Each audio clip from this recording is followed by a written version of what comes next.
नमस्कार, मैं हूं आपके साथ हेमंत कुमार और अमेरिका ईरान के बीच में आखिर चल क्या रहा है, विस्तार से इस पर हम बात करेंगे आज के इस वीडियो में।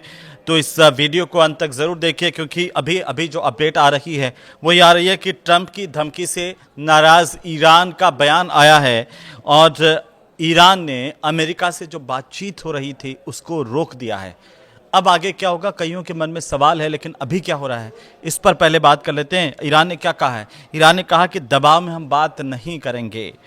अमेरिकी अधिकारियों के साथ ईरान के प्रतिनिधि मंडल ने हाथ भी नहीं मिलाया। तो दोस्तों, इससे ये साफ है कि बर्फ बाहर से ज़रूर पिघली है, लेकिन अंदर जो है वो रिश्तों की खटास अभी भी बरकरार है। अंदर रिश्ते सामान्य बिल्कुल नहीं हुए हैं। और अगर आप ये सोच रहे हैं कि सब कुछ ठीक है, तो हो सकता है कि आपका ये सोचना गलत हो, क्योंकि इससे पहले क्या कुछ हुआ, वो ये हुआ कि अमेरिका ने ईरान के तेल बेचने को लेकर के प्रतिबंध हटा दिए थे और ये बात सामने आई थी कि अगले 60 दिनों तक भारत भी ईरान से तेल खरीद सकता है। ये अच्छी बात थी, अच्छी खबर थी, हम सबकी उम्मीद जगी। लेकिन अभी क्या हो रहा है देखिए, स्विट्जरलैंड में 21 जून को ईरान और अमेरिका के बीच जो बातचीत हुई उसमें ट्रंप की धमकी की वजह से वो बातचीत खटाई में पड़ गई, अभी खत्म हो गई है। बड़ी अपडेट ये आ रही है कि ईरानी जो वार्ताकार हैं वो मोहम्मद बागेर गालिबाफ, उन्होंने कहा कि करीब 80 मिनट की बातचीत के बाद उन्हें ये पता चला, उन्होंने कहा कि मुझे ये पता चला कि ट्रंप ने हमारे राष्ट्रपति, हमारी वार्ता टीम और हमारे इलाके को लेकर के धमकी भरे बयान दिए हैं। अब उनका ये बयान बहुत महत्वपूर्ण है।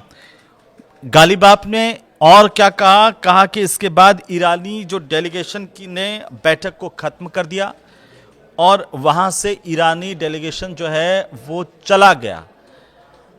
उन्होंने जानकारी ये दी कि बाद में अमेरिकी जो पक्ष है उनके मध्यस्थों के ज़रिए एक और बैठक करने की इच्छा जताई, लेकिन ईरान ने इसे स्वीकार नहीं किया। ईरान ने मना कर दिया कि अभी बातचीत नहीं करेंगे।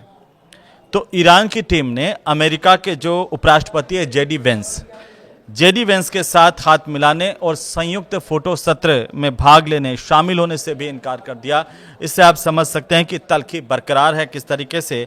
और इसे लेकर के जब अमेरिकी उपराष्ट्रपति जेडी वेंस से मीडिया ने सवाल किया कि हो क्या रहा है, तब उन्होंने क्या कहा? उन्होंने कहा कि लोग सोचते हैं कि केवल नेतन्याहू ही बातचीत को नुकसान पहुंचा सकते हैं, लेकिन कई बार ट्रंप के अचानक और सख्त बयानों से भी तनाव पैदा हो जाता है। ये जेडी वेंस का बयान है। ये अपने आप में सारी कहानी कह देता है कि कैसे ट्रंप का जो बयान है वो अब दोनों देशों के बीच में जो रिश्ते सामान्य हो रहे थे, जो 60 दिनों की बातचीत शुरू हुई थी, उसको शुरू होने से पहले ही उसने ख़त्म करवा दिया। जैसा बयान आया उसके बाद जेडी वेंस ने इस बात को स्वीकार किया और ये जो बयान दिया जिसमें उन्होंने ये कहा कि लोग ये सोचते हैं कि केवल नेतन्याहू ही बातचीत को नुकसान पहुंचा सकते हैं, लेकिन कई बार ट्रंप के बयान, अचानक सख्त बयानों से भी तनाव पैदा हो जाता है। दरअसल जब अमेरिका और ईरान के प्रतिनिधि आपस में बातचीत कर रहे थे, तभी ट्रंप ने ईरान को धमकी देते हुए सोशल मीडिया पर यह लिखा कि ईरान तुरंत लेबनान में हिजबुल्लाह को परेशानी पैदा करने से रोके। ये ट्रंप ने लिखा कि ईरान तुरंत लेबनान में हिजबुल्लाह को परेशानी पैदा करने से रोकें। अगर उन्होंने ऐसा नहीं किया तो हम ईरान पर फिर बहुत सख्त हमला करेंगे। ये जो बयान है ट्रंप का, इसने सब कुछ गुड़-गोबर कर दिया, उसने सब कुछ खराब कर दिया। अमेरिका के इस बयान के बाद ईरान ने बातचीत रोक दी है और ईरान की तरफ से जो बयान आए हैं वो ये कहा गया है कि वे किसी भी तरह का जो प्रिवेंटिव एक्शन है या कोई भी दुश्मन की चाल है उसका मुंह तोड़ जवाब देने के लिए पूरी तरह से तैयार है। वो दिखा रहा है कि एक बार फिर से ये आहट है, वो अभी संकट के बादल इस पूरी बातचीत पर तो मंडराने ही लग गए हैं, बल्कि दोनों देशों के रिश्ते सामान्य हो जाएंगे, इस उम्मीदों पर भी पानी फेरते हुए दिख रहे हैं।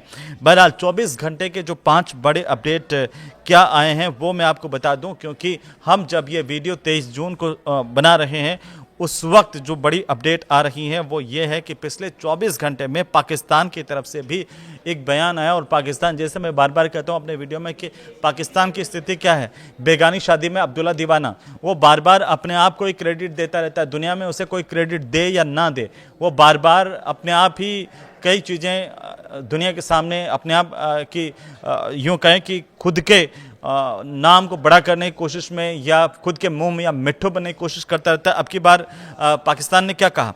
पाकिस्तान ने कहा कि अमेरिका और ईरान की वार्ता सफल। अब देखिए, पाकिस्तान के जो प्रधानमंत्री है शहबाज शरीफ, उन्होंने कहा कि स्विट्जरलैंड में जो बातचीत हुई है वो सकारात्मक रही है।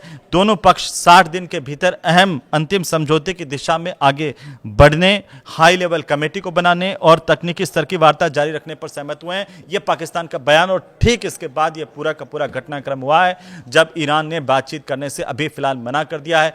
और वैसे भी ये जो पीस डील करवाई वो पाकिस्तान ने नहीं, कतर कहा जा रहा है कि कतर ने ये डील करवाई। तो पाकिस्तान को अब कुछ ना कुछ तो अपने लिए दिखाना है कि वो पहले से कह रहा था हम ऐसा कर देंगे वैसा कर देंगे, लेकिन कर नहीं पाया। और उसकी सच्चाई जब पूरी दुनिया के सामने आ गई, अभी देखिए, अभी पिछले 24 घंटे में एक और बड़ी बात हुई है, वो ये है कि अमेरिका ने ईरान को 60 दिन तेल बेचने की छूट दी है, जिसमें 60 दिनों तक भारत भी ईरान से तेल खरीद सकता है। ये जैसे मैंने शुरुआत में आपको बताया था, तो ईरानी तेल और पेट्रोकेमिकल्स जो उत्पाद हैं उनके उत्पादन की बिक्री पर 21 अगस्त तक के लिए प्रतिबंधों में ढील दी गई है अमेरिका की तरफ से। अमेरिका ने कहा कि ये जो फैसला हॉर्मुज स्ट्रेट में जहाज़ों की आवाजाही को जारी रखने और सहमति बनने के बाद लिया गया है। ईरान ने क्या कहा है? ईरान ने कहा कि बातचीत के बीच भी ईरान की सेना पूरी तरह से अलर्ट मोड पर है। और सुप्रीम नेशनल सिक्योरिटी काउंसिल जो ईरान की है, उसके डिप्टी सेक्रेटरी है गदीर निजामी। गदीर निजामी का ये बयान है कि अमेरिका के साथ बातचीत जारी रहने के बावजूद सेना की तैयारियों में कोई कमी नहीं की जा रही है। उन्होंने कहा कि किसी भी खतरे का जवाब देने के लिए ईरान की सेना पूरी तरह से तैयार है। अब हॉर्मुज से टैंकरों की आवाजाही बढ़ने की खबरें आपने सुनी होगी, क्योंकि जैसे जैसे बातचीत आगे बढ़ी, सहमति बनी, उसके बाद ये कहा जा रहा था कि हॉर्मुज से बड़ी तादाद में जहाज निकल रहे हैं। लेकिन अभी क्या अपडेट आ रही है? पिछले 24 घंटे में 20 लाख बैरल तेल लेकर के जो 2 टैंकर है हॉर्मुज स्ट्रेट को पार कर चुके हैं।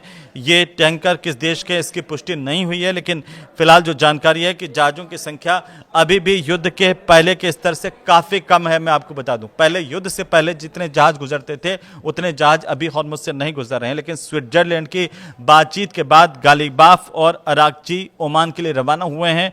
और ईरान के जो संसद के अध्यक्ष हैं मोहम्मद बाघेर गालिबाफ और विदेश मंत्री अब्बास अराकची अमेरिका के साथ बातचीत के बाद ओमान पहुंचे और हॉर्मुज स्ट्रेट के प्रबंधन पर यहाँ पर वो चर्चा करेंगे, किस तरीके से हॉर्मुज को आगे चलाएंगे। लेकिन अभी अभी जो अपडेट्स आ रही हैं इसे लेकर के ईरान ने क्या कह दिया? ईरान ने कह दिया कि ज़रूरत पड़ी तो फिर से हमला करेंगे, क्योंकि ईरान के जो वरिष्ठ सैन्य अधिकारी हैं अमीर खातमी पुरदस्तान, उन्होंने कहा कि ईरान किसी भी संभावित खतरे का इंतजार करने के बजाय प्रिवेंटिव एक्शंस हैं वो, यानी कि दुश्मन के हमला करने से पहले उस पर हमला करना, तो वो प्रिएम्प्टिव एक्शन लेने के लिए ईरान तैयार है।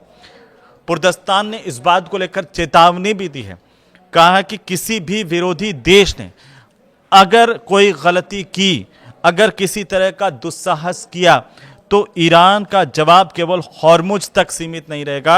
यह बहुत बड़ी बात है, बल्कि ऐसे मोर्चे पर भी दिया जा सकता है जहां विरोधी इसकी कल्पना भी नहीं कर सकते हैं। तो युद्ध अभी पूरी तरह से खत्म नहीं हुआ है, भले ही कागजों में कह दिया जाए, लेकिन दिलों में जो तलखी है वो साफ दिखाई दे रही है। अब जो ईरान के राष्ट्रपति हैं पजेश्कियान, वे पाकिस्तान भी पहुंचने की उनकी जानकारी इस वक्त सामने आ रही है। और ये बताया जा रहा है कि ईरान की जो राष्ट्रपति हैं मसूद पजेश्कियान, वे पाकिस्तान के सरकारी दौरे पर इस्लामाबाद पहुंचे हैं। और ये 28 फरवरी को अमेरिका और इजराइल की ओर से ईरान पर किए गए हमलों के बाद उनका कोई पहला विदेश का दौरा है। यहाँ पर पाकिस्तान में वो क्या करने वाले हैं, क्योंकि पाकिस्तान के जो राष्ट्रपति हैं आसिफ अली जरदारी, प्रधानमंत्री शहबाज शरीफ और उप प्रधानमंत्री और विदेश मंत्री इशाक डार ने राजधानी जो इस्लामाबाद है उसके पास एक सैन्य अड्डे पर उनका स्वागत किया है ईरान के राष्ट्रपति का। तो ईरान में 4 जुलाई से खामेनेई का अंतिम संस्कार शुरू होगा। इस बात की भी जानकारी सामने आ रही है। ये बहुत बड़ी जानकारी है। 37 साल में सबसे ताकतवर जो खामेनेई हैं उनका अंतिम संस्कार 4 जुलाई से ईरान में शुरू किया जाएगा। जो ईरान के सर्वोच्च लीडर हैं अली खामेनेई, उनका अंतिम संस्कार समारोह 4 जुलाई से शुरू होगा। अंतिम संस्कार समिति की बनाई गई है बाकायदा, उसके प्रवक्ता की तरफ से बयान जारी किया गया है। कहा कि इससे जुड़ी जो तैयारियां हैं वो कई बार पूरी कर ली गई हैं, लेकिन युद्ध की वजह से समारोह को बार बार स्थगित करना पड़ा था और अब इन्होंने ये तारीख नई दी है जिसमें ये बताया गया कि 8 जुलाई को इराक के जो पवित्र शहर है नजफ और करबला में भी अलग अलग श्रद्धांजलि समारोह इसे लेकर आयोजित होंगे। ईरान और पूरे के पूरे शिया मुस्लिम समुदाय में खामेनेई का बड़ा एक धार्मिक और राजनीतिक प्रभाव माना जाता है और यही वजह है कि उनके अंतिम संस्कार श्रद्धांजलि कार्यक्रम में बड़ी संख्या में लोग शामिल होने वाले हैं। आपको ये वीडियो कैसा लगा? क्या आप मानते हैं कि ये अब की बार जिस तरीके से ट्रंप का बयान आया है सब कुछ खराब कर दिया है और अब कहीं ना कहीं वापस युद्ध की आहट मंडराने लगी है मिडिल ईस्ट में? इसे लेकर आप क्या सोच रहे हैं ज़रा कमेंट करके हमें बताइए। ये वीडियो आपको अच्छा लगे तो ज़रूर से शेयर कीजिए। नमस्कार।